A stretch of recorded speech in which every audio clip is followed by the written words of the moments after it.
Hello there, welcome back. Today I'm going to do a kind of a video about a bunch of films I've watched recently that probably wouldn't really be worthwhile doing a video on in themselves. I don't think there's enough to them.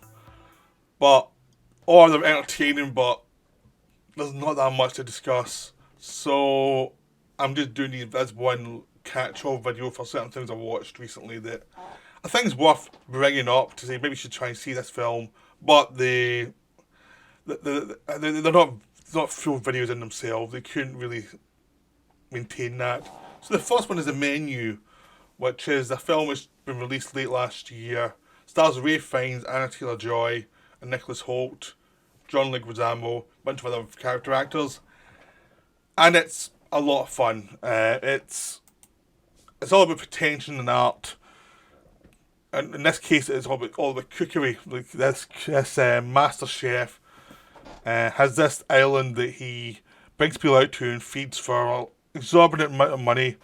He's gone slowly mad, and he brings out everybody who he thinks are the causes of his own personal hell, and he sets out insulting them through his dishes and then slowly having a more nefarious plan.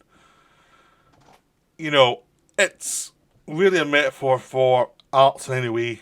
This is cooking, but it could be writing, directing, anything where you've lost your way and you've got lots of people to blame for why you've lost your way. And they all have they all have areas of blame, but it's also you yourself who've lost your way. It's that idea of what makes an artist lose their way. So they use cookery in this one and have a kind of very homicidal instincts of some of the people there. And about how crazy it is, how serious people take certain things. In this case, it's food, and how it can drive them insane. So you've got one set of characters who are, who are the regulars who come here all the time, come to this place all the time, like 12 times in 5 years, which is a lot for this place. But they didn't come because of the money. They can't remember what they ever ate. You've got these like food critics who are part of the same financial scheme that the character Ray Fiennes is in, who are spoiled and who think way too much of themselves. You've got a critic who is vicious, a critic and a publisher who are vicious as hell. You've got a washed up movie star who's basically is a metaphor for what happens when you give up on what you want to do and you've just become this hack. And you've got the fanboy, which is played by Nicholas Hoult, who's the guy who loves everything, who wants to know everything, but is maybe not as smart as he thinks he is. And maybe doesn't know as much about this subject as he really thinks he does. So you have all these figures. Anna Taylor-Joy is the person who comes who doesn't fit in. She's a late replacement for a date. And because she can see through a lot, she's the eyes of the audience as the situation goes on and on and on into craziness and craziness. It's a really well done film, based on a good idea. It's well directed. It was meant to be directed by Alexander Payne, but he left the project for scheduling. Someone else took over. I'm glad someone else took over because Alexander Payne can sometimes go over the top with his pretensions. I think he's a pretty obvious director, so I'm quite glad someone else took over this one. But it's really well done. The acting's terrific. It's really enjoyable, but there's not much more to it than that. It's like the film you think it is the film it ends up being. So there's no real surprises, but it's really well done. So that's the kind of thing it does feel like it's compared to Crimes of the Future, it feels kind of obvious, but because I took it, look at art and a lot more complexity. But this one's still really well done. It's a nice, good black comedy. Definitely worth seeing. Okay, up next is No Sudden Move, which is a Steven Soderbergh film, which is he made this basically in the second half of the pandemic. As it started to come out, you can make films again. So you've got Don Cheadle and Benicio del Toro as the main characters. David Harbour is another important part. A bunch of good character actors around them, doing lots of fun stuff. You've John Hamm, you've got Kieran Culkin, you get lots of people who turn up and do little bits. Matt Damon shows up uncredited towards the end. Amy Seimetz is the wife of David Harbour, and she's got her own problems. So it's basically a bit of these two criminals, Billy Don Cheadle and Benicio del Toro, who don't really know each other, and they're hired by Brendan Fraser to do this job, which says what a morning's work, which is basically to look after a family while they force a guy to steal something from his office. Of course, everything goes wrong. They end up in the run. Everything's complicated. No one's who they seem to be. But the film itself is wonderful because it's all about character stuff. Like, who is doing what for what reason. Everything pays off in an interesting way. We get to see the cynicism of the American dream and the rich. You get to see how people are ground down and the various way people try and survive, and you're never quite sure who's the smartest person in the room and who's not. The people who seem smart early on maybe aren't as smart as they think. And, you know, some people who might be, you think maybe flawed, sometimes turn to be smarter than you think. There's lots of interesting noirish things going on, and it does feel legitimately interesting, that atmosphere of the early 50s that you get in a lot of noirs. It's trying to be a noir, but not being black and white or anything, just be a noirish tale set in the early 50s. And it's really well done. It's the reason why I'm putting this is I don't want to do a video on it, I've just seen it, and it's like you kind of want to watch it and not know that much about it. I don't want to get into too much detail. I might cover it later on again. I'm just bringing it up now as you should see the film. It's really well acted. It's really well directed. It's well written. There's a lot of good stuff here. It's, you know, it's not the greatest crime film you'll ever see, but it's a really good one. It's a really solid one with good performances throughout. So, and it's got a good idea at the centre that they can build from and slowly unravel to see a lot of the complexities that are hinted at earlier, that as you find out more and more about them, like what's going on. And everything kind of, once you've seen how everything plays out, everything can make sense.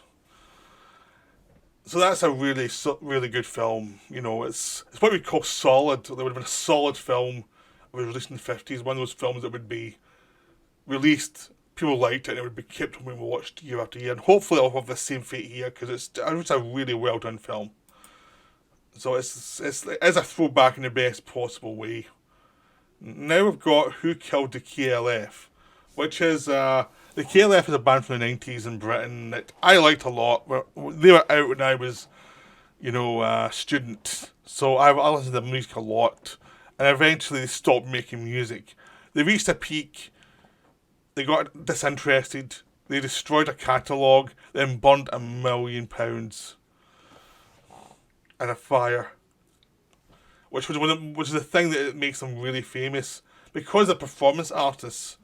And they've a much less interest in money than a lot of people have. They were not money grubbing people. They were just like, they're interested in money to a degree of giving freedom, but they didn't really care about money in itself. And I think from the suggestion what you see is they probably felt guilty about having so much money because it wasn't really what they were about. And they were really surprised at how offended some people were by that. People took it personally that they'd burnt all this money. I think it's hilarious, but that's me, because I'm not really money focused either. So this is a really terrific film about that, about them, but how they rose, how they moved on, the burning of money, and how their lives evolved after that. It's really well made. It's really enjoyable. So it gives you the full thing about what KLF were, why they were important in the 90s, and why they were just very different from most bands who proclaim to be interested in music when you suspect they might not be so much. They may be more interested in money. And these are people who have proved themselves to be more interested in the music itself and the expression and the strangeness of being a pop star. So it's a really fun film, and I definitely recommend it. You can catch it quite cheaply now because it's been out a few years, so it's not going to cost you much money to find this film. Right, now we've got Barb and Star Go to Vista Del Mar, which is a long title for a comedy. Kristen Wiig and Annie Marmello, I think that's her name, wrote and starred in this film. But these two middle-aged women who are best friends of each other, they talk to each other all the time. They yabber on, yabber. There's two people you know from your life of two women who have been friends for years and never shut up. And it's like, what have you got to talk about? You know everything about each other's lives. And the idea is to take these two women, and once they lose their jobs, and actually put them into a fantastical situation, which is to go to this holiday cruise and play up this bizarre spy story amidst a comedy.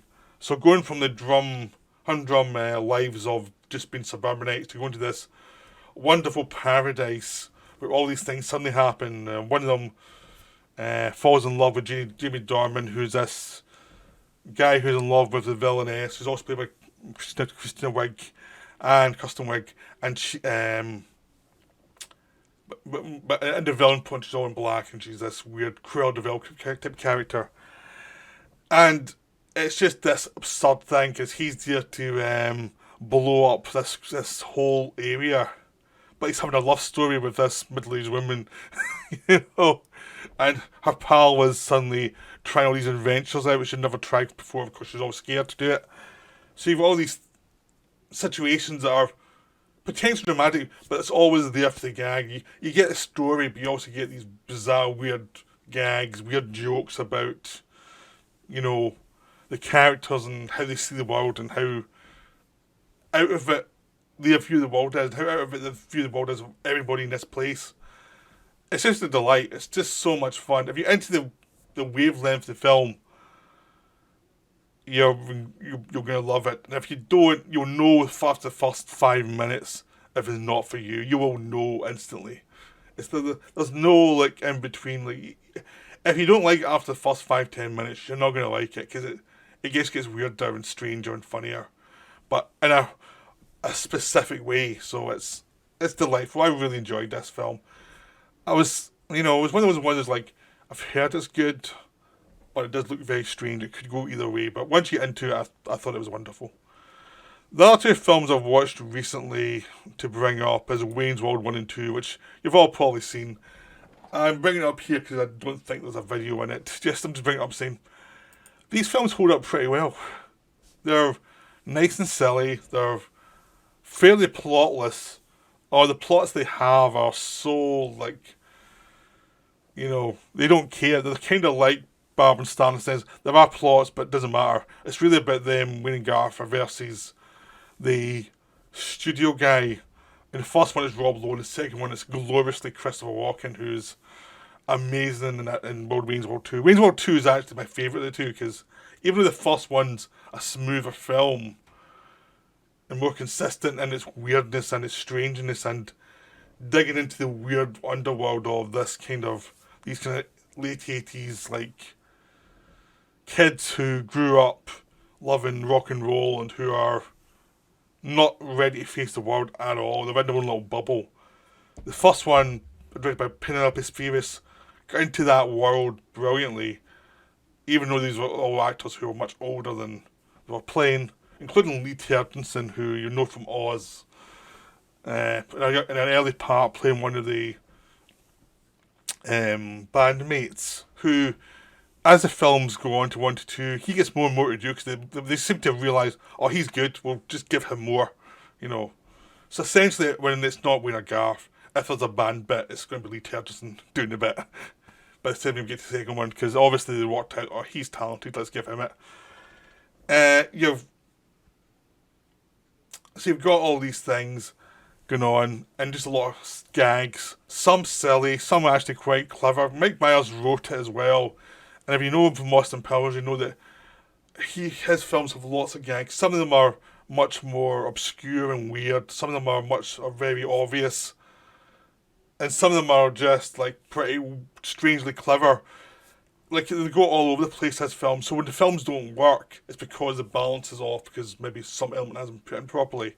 And this one, the balance really works. And the second one, it is a different director, Steve Surjik, who doesn't have the same skill as Penelope Spheris to do the film, because it looks much more studio bound in the second one.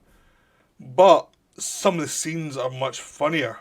Some of the bizarre stuff, like the ninja fight between Wayne and the father-in-law, the YMCA stuff, the Communist Party set in this nightclub that's called the Cold Comrades.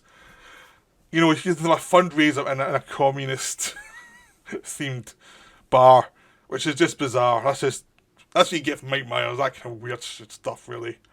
So you get lots of wonderful moments in the second one, and lots of just weird side gags like Jim Morrison naked Indian coming in a dream to tell Wayne to live up to his potential, and you've got the crazy character who's the roadie from With No and I. The actor from With No and I played this roadie who went with everybody in the 60s, and now he's burnt out and he's a bit crazy. And it's Ralph Brown, and he gets some wonderfully strange bits of dialogue. You know, so there's a film, even there's a bit with Kim Basinger with Garth that's a funny film noir element as well. So there's lots of fun things in it that's really enjoyable. But best of all, whenever Christopher Walken shows up, because he's just great in this film. The thing is, he's an actor who's in Saturday Night Live a lot because they all knew he'd be funny, and they just bring him in to be the villain, and you can tell he's having a whale of a time. Like, he's just having a blast. He gets to dance, he gets to be cruel to these idiots, and gets to be the smooth guy rather than the creepy guy. So he's just having a blast in this film. The whole film is just wonderfully silly. Both films are fun, wonderfully silly. They've just got a wonderful sort of throwaway feel to them. They're like, yeah, we're taking it seriously to a degree, but we love all these silly things as well.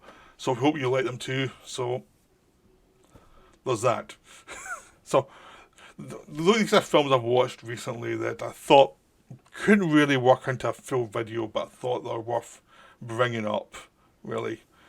So I hope you enjoyed this, and I hope you check out some of these films, because they're all worthwhile. I tried to avoid into too much detail about them all, apart from Wayne's World, because it's the older movies. But they're all definitely worth watching. So I'll see you later. Right, bye.